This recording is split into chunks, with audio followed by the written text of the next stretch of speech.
hindsight is 2020.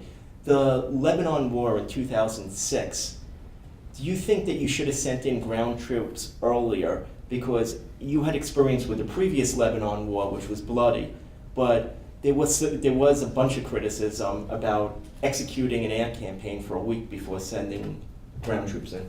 Let's go to Lebanon. I didn't want to have ground forces in Lebanon.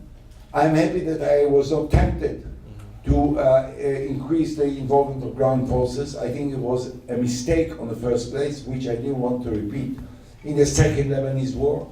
I know that at the end of the war there was an attitude that it was a total failure and so on and so forth.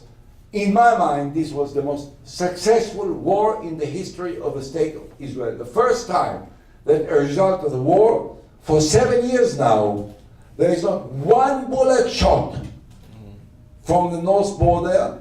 The Israelis that live in the north live completely in confidence, and the north part of Israel is flourishing. It never happened. Never happened before. And we have gained strategically as a result of this war. So we didn't need to go with ground forces, only to lose soldiers, only to have more casualties without any dramatic change in the strategic encounter between us and the Hezbollah. The fact is that the Hezbollah suffered so painfully, so much from what they got from us, that since then they didn't dare shoot one bullet.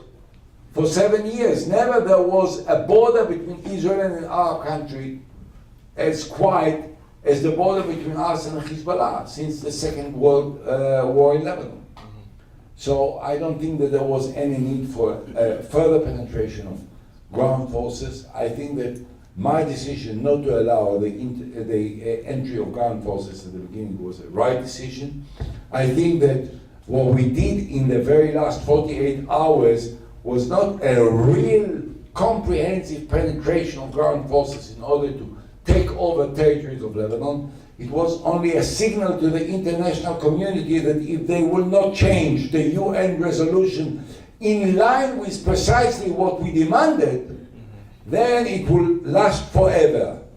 And this has been very helpful, because once we started to move in greater forces into Lebanon, in about 8 hours there was a resolution of the UN which was defined word by word by Condoleezza Rice and myself, which was approved unanimously by the UN resolution, by the UN Security Council, and since then there was not one bullet shot from Lebanon. So what else did we have to do?